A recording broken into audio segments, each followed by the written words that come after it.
Good morning guys. మనమైతే already diffused pattern baldness transplant గురించి చాలా వీడియోస్ చేశాము. చాలామందికి డిఫ్యూజ్ ప్యాటర్న్ హెయిర్ ట్రాన్స్ప్లాంట్ గురించి డౌట్స్ ఉంటాయి. చాలామంది యంగ్స్టర్స్ అయితే యంగ్ ఉన్న వాళ్ళకి ఈ హెయిర్ థిన్ అయిపోవడం వల్ల చాలా డిప్రెషన్ కూడా గురవుతారు. అయితే మనము డిప్రెషన్ గురయ్యామని చెప్పేసి కానీ లేకపోతే హెయిర్ థిన్ అయిపోతుందని చెప్పేసి ట్రాన్స్ప్లాంట్కి ఇమ్మీడియట్గా వెళ్ళడం వల్ల ఎంతవరకు సమంజసం, ఎంతవరకు కరెక్ట్ అనేది మనము థింక్ చేయాలి. ఇది ఎందుకంటే మేల్ ప్యాటర్న్ బాల్డ్నెస్ కాదు. ఇది మేల్ ప్యాటర్న్ బాల్డ్నెస్ అన్నప్పుడు మన కంప్లీట్గా బాల్డ్నెస్ ఒక పక్క ఉంటుంది, ఇంకో పక్క ఏమో హెయిర్ ఉంటుంది.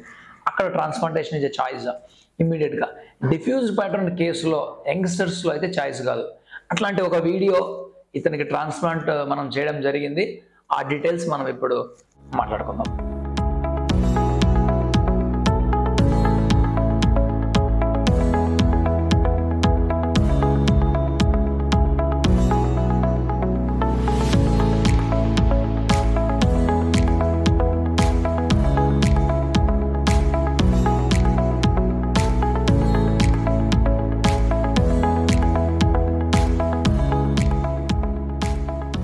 డిఫ్యూజ్డ్ ప్యాటర్న్ బాల్డ్నెస్ అన్నప్పుడు బేసిక్గా దాని గురించి కంప్లీట్ డీటెయిల్స్ ఇప్పుడు ఏం చెప్పదలుచుకోలేదు, కానీ బట్ అసలు డిఫ్యూజ్డ్ ప్యాటర్న్ హెయిర్ ట్రాన్స్ప్లాంట్ అన్నప్పుడు ఈ డిఫ్యూజ్ ప్యాటర్న్ బాల్డ్నెస్ అంటే ఏంటి? కంప్లీట్గా హెయిర్ ఫాల్ అవ్వదు. అక్కడక్కడ మనకు థిన్నింగ్ అయిపోయే హెయిర్, 100 హెయిర్ ఉండాల్సిన చోట ఓన్లీ 20 హెయిర్ 30 హెయిర్ ఉండడం వల్ల పల్చగా కనపడుతుంది. దాన్ని మనం డిఫ్యూజ్డ్ ప్యాటర్న్ అంటాము. కానీ డోనర్ బాగుంటుంది వాళ్ళకి బ్యాక్ సైడ్. ఇలాంటి సందర్భాల్లో వచ్చిన కేసుల్ని మనం డిఫ్యూజ్డ్ ప్యాటర్న్ బాల్డ్నెస్ అంటాము. కొద్దిమందికి అయితే బ్యాక్ సైడ్ కూడా పల్సగా ఉంటుంది, ఇంకా అది వేరే క్వశ్చన్. దాని గురించి మనం ఇక్కడ డిస్కస్ చేయడం లేదు. అది డిఫ్యూజ్డ్ అన్ప్యాటర్న్ బాల్డ్నెస్ అంటాము. ఇప్పుడు మనం మాట్లాడుతున్నది డిఫ్యూజ్డ్ ప్యాటర్న్ బాల్డ్నెస్ గురించి, వాళ్ళకు ట్రాన్స్ప్లాంట్ చేసిన విధానం గురించి. ఇక్కడ ఈ పేషెంట్కి అయితే ఫస్ట్ ఆఫ్ ఆల్ గమనించాల్సిన విషయం ఏంటంటే, డిఫ్యూజ్ ప్యాటర్న్ కేసులో ట్రాన్స్ప్లాంట్ చేయం కదా, బట్ ఇతనికి ఎందుకు చేసామనేది రీజన్ చెప్పబోతున్నాను. ఇతనికి ఏజ్ 43 ఇయర్స్ ఉన్నాయి ఆల్రెడీ. గుడ్ డోనర్ ఉంది డెఫినెట్గా. దానివల్ల ఏజ్ ఎక్కువ ఉంది, డోనర్ బాగుంది కాబట్టి ఇంకా వేరే ఆప్షన్ లేదు ఇతనికి, కాబట్టి ట్రాన్స్ప్లాంటేషన్ చేయడం జరిగింది. అయితే ఏజ్ 25-26 కన్నా తక్కువ ఉందనుకోండి, ఇటువంటి డిఫ్యూజ్ ప్యాటర్న్ కేసులో ట్రాన్స్ప్లాంటేషన్ రికమెండ్ చేయడము మంచిది కాదు. దానివల్ల ఏం రిజల్ట్స్ కూడా ఉండదు. ఒకవేళ చేస్తే ఏం జరుగుతుంది మీరు అడగొచ్చు. అలా అడిగితే రిజల్ట్స్ రాదు. మనం ఇంప్లాంట్ చేస్తాము, తర్వాత మీవి కొన్ని హెయిర్ పోతాయి, అప్పుడు ట్రాన్స్ప్లాంటేషన్ ఫెయిల్ అవుతుంది. సో ఈ పేషెంట్కి చేయడానికి మెయిన్ రీజన్ ఏంటంటే, age 43 years, thick donor back side ఉంది, అంటే డిఫ్యూజ్డ్ ప్యాటర్న్ బాల్డ్నెస్ అనమాట ఇది. ఒకవేళ డోనర్ లేదనుకోండి బ్యాక్ సైడ్, డిఫ్యూజ్డ్ అన్ప్యాటర్న్ బాల్డ్నెస్, అది దానికి కూడా మనం ట్రాన్స్ప్లాంట్ చేయలేము. సో ఇతనికి ఏజ్ ఎక్కువ ఉండడం ఒక రీజను, తర్వాత డోనర్ బాగుండడం వల్ల మనం ట్రాన్స్ప్లాంటేషన్ చేయడం జరిగింది. అయితే ఇతను కన్సల్టేషన్కి వచ్చినప్పుడు ఫస్ట్ మనం చేయాల్సిన పని ఏంటంటే, డాక్టర్ గారు మనం ఎగ్జామిన్ చేసినప్పుడు స్కాల్ప్లో అతన్ని డిఫరెంట్ యాంగిల్స్లో ఫ్రంట్ వ్యూ నుంచి కానీ, సైడ్ వ్యూ నుంచి కానీ, left right side back side నుంచి కానీ అబ్జర్వ్ చేసినప్పుడు మనకి ఎక్కడ బాల్డ్నెస్ కనపడుతుంది అంటే, ముందర హెయిర్ లైన్లో పల్చగా పడిపోయింది, తర్వాత సైడ్లో కూడా పారటల్ సైడ్, లాటరల్ సైడ్స్ అంటాము, రైట్ లెఫ్ట్లో కూడా ఆయనకు హెయిర్ అంతా పోయింది.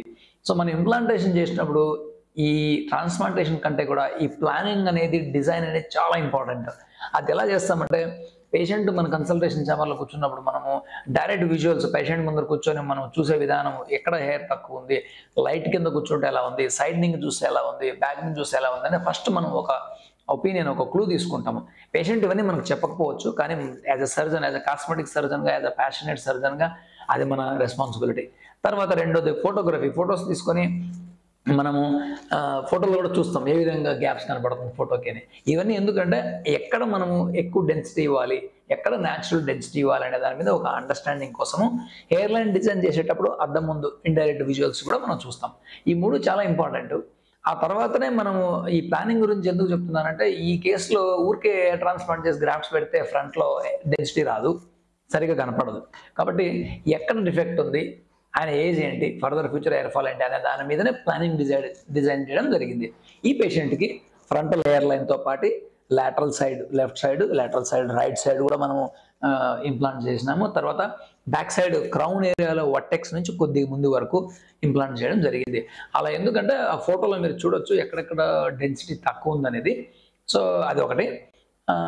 ఈ ట్రాన్స్ప్లాంట్ సర్జరీ అయితే డోనర్ చాలా బాగుండడం వల్ల ఎక్సలెంట్గా మనకు డెన్సిటీ అయితే వచ్చింది ఆయనకి 10 months తర్వాత. సో డెన్సిటీ మీరు చూస్తే ఫ్రంటల్ హెయిర్ లైన్ డెన్సిటీ కావచ్చు, లేకపోతే సైడ్ నుంచి కావచ్చు, రిజల్ట్స్ వచ్చిన తర్వాత కోమింగ్ టెస్ట్లో కావచ్చు, ఫ్యాంటాస్టిక్ డెన్సిటీ అయితే తీసుకొచ్చినాం. ఈ ట్రాన్స్ప్లాంటేషన్లో మెయిన్ ట్రిక్ ఏంటంటే పోయిన హెయిర్ని మొత్తం మనం ఇంప్లాంట్ చేయలేం కాబట్టి బెస్ట్ అవుట్కమ్ తీసుకొచ్చేటట్టుగా మనం ఇంప్లాంట్ చేయాలి. అంటే మంచి యాంగులేషన్స్ పెట్టాలి, మంచి సింగిల్ గ్రాఫ్ట్స్ ఎక్కడ పెట్టాలి, డబుల్ గ్రాఫ్ట్స్ ఎక్కడ పెట్టాలి, చాలా టెక్నిక్స్ ఉంటాయి దాంట్లో. ఆ న్యాచురల్ యాంగులేషన్స్ అన్ని మనం ఫాలో అవుతేనే డెఫినెట్గా మన రిజల్ట్స్ వస్తాయి. ఈచ్ పేషెంట్కి డిఫ్యూజ్ ప్యాటర్న్ కావచ్చు, మేల్ ప్యాటర్న్ కావచ్చు, వేరే ఏదైనా కావచ్చు, ఈచ్ పేషెంట్కి ప్లాన్ డెఫినెట్గా డిఫరెంట్గా ఉంటుంది. సో ఒక పేషెంట్కి మనం చేసిన ప్లాన్ ఇంకో పేషెంట్కి చేయము. కామన్ మ్యాన్కి అయితే అన్నీ ఒకే రకం కనపడతాయి. డెఫినెట్లీ ఇన్ మై ఒపీనియన్ అంటే మా అభిప్రాయంలో ప్యాషనేట్ సర్జన్గా కూర్చున్నప్పుడు పేషెంట్ని చూసిన వెంటనే ఏ విధంగా కనపడుతున్నాడు, ఎక్కడ బాల్నెస్ హైలైట్ అవుతుందని చాలా ఇంపార్టెంట్. అది ఈ కేసు గురించి మనం మాట్లాడుకున్న ముఖ్యమైన విషయాలు. సో రిజల్ట్స్ అయితే ఫ్యాంటాస్టిక్ వచ్చింది. పేషెంట్ ఆల్సో చాలా హ్యాపీ. ఇటువంటి పేషెంట్లు ఫ్యూచర్లో ఏదైనా హెయిర్ ఫాల్ అయినా కూడా సెకండ్ సెషన్ కూడా హ్యాపీగా చేసుకోవచ్చు. కన్క్లూజన్ ఏంటంటే డిఫ్యూజ్డ్ ప్యాటర్న్ ట్రాన్స్ప్లాంట్ గురించి మాట్లాడేటప్పుడు కన్క్లూజన్ ఏంటి అన్నప్పుడు డెఫినెట్గా ఏజ్ 25, 26 తక్కువ ఉన్న వాళ్ళు, డిఫ్యూజ్ ప్యాటర్న్ ఉన్న వాళ్ళు ట్రాన్స్ప్లాంటేషన్కి వెళ్ళొద్దు. ఎందుకంటే ట్రాన్స్ప్లాంటేషన్ నాకు తెలుసు, ఎందుకంటే మెడిసిన్స్ వాడినాము హెయిర్ రాలేదని మీ అభిప్రాయం ఉండొచ్చు. అయినా కూడా ట్రాన్స్ప్లాంటేషన్కి వెళ్ళొద్దు. ఎందుకంటే కొద్ది రోజులు వెయిట్ చేసి మీరు హెయిర్ ఫాల్ స్టెబిలైజ్ అయిన తర్వాత ట్రాన్స్ప్లాంటేషన్ ఒపీనియన్ మంచి సర్జన్ దగ్గర తీసుకున్న తర్వాత చేసుకోవడం మంచిది.